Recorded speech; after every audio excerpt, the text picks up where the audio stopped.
Is Maya Rudolph okay? Because her partner, Paul Thomas Anderson, is using his characters to fetishize black women all over your movie screen. As a former television executive turned screenwriter and script consultant, let's talk about one battle after another. I'm not easily offended. When I read things, I try to find the context and understand the intentions and the purpose of whatever offensive language or behavior may be in the story. So this particular film did not offend me. However, I did find it disturbing because when everyone else is sniggling and giggling in the theater at your expense, it makes you feel something. Now, had this script come across my desk, we would have had to have a conversation about social responsibility.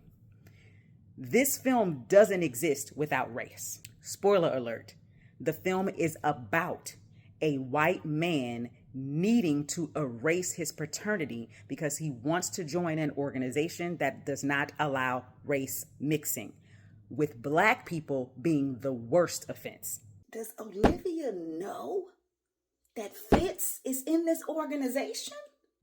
So, if we don't fetishize black women, and if we don't talk badly about mixed race people, we don't have a film.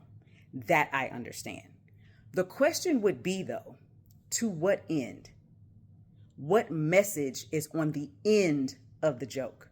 What message is on the end of the satire? How is this story affecting how the world will view and treat black women? How is this story affecting how white men think about, treat, fetishize black women?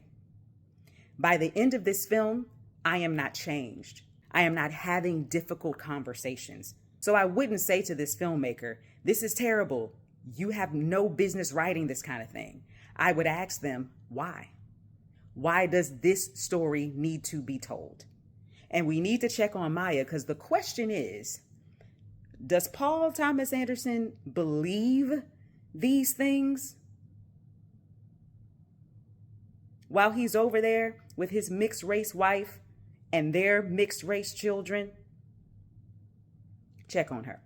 Okay, subjective stuff out of the way. Let's talk about story.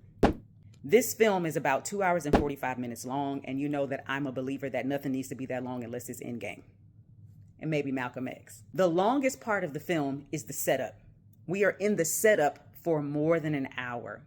The film doesn't actually start its present day timeline, which is the goal we're trying to achieve now, until we're more than an hour into the film. So everything else is backstory. Do we need that backstory information? Yes. What I find interesting about this film is that it is not the protagonist who deals with the inciting incident. It is the antagonist that gives us a reason for a story, because the antagonist wants to join this group. He realizes that he cannot have a mixed race child in the world, or people cannot find out that he was in love with or fetishized, or that he was in relationship, no matter how weird it was, with a black woman. So he needs to erase that history. That is the only reason that our protagonist is on the run. That is the only reason that our protagonist has to go find his daughter. She's not immediately kidnapped. She's taken to an asylum. She's taken to safe haven. But he needs to get to her because they are on the run, because the antagonist needs to get rid of both of them. Also, though I wouldn't call the movie predictable, I saw it all coming. I knew that he wasn't hunting down that team for justice. I knew exactly what the reveal was going to be, and you should have too. I also knew how she was going to win at the climax. Saw it coming. Now, something we do at the Professional Pen when we get screenplays is we give you a recommendation. Pass. This script needs a whole lot of work, and it's likely not doing the thing you intend for it to do. Needs development. You've got a story here, but there's work that needs to be done so that it's doing the thing you intend for it to do. And consider, the script is doing the thing you intend for it to do. I didn't say anything about liking it. I didn't say anything about this was the best thing ever written. Our job at the professional pen is to make sure that you have a clear story that is pushing forward, that is doing the thing that you want it to do. So if I had to give a recommendation to one battle after another, I would give it a consider, with the caveat that we have to consider the social responsibility. As writers, we get to decide what messages get put in the world. We have to understand the impact of those messages on the world. Life begets art, and art begets life. There is a circle there, and we are right in the middle of it.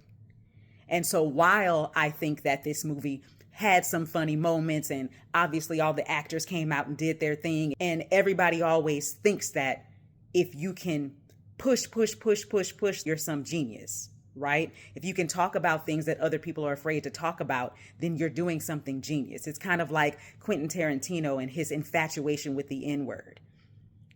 You see what I'm saying? But to what end? How does it affect the world? How does it affect the people who are the butt of the joke? So as writers, when you are writing, you need to consider that. It might be funny to you. It might be cool to you. It could be offensive to others, but offense to the side.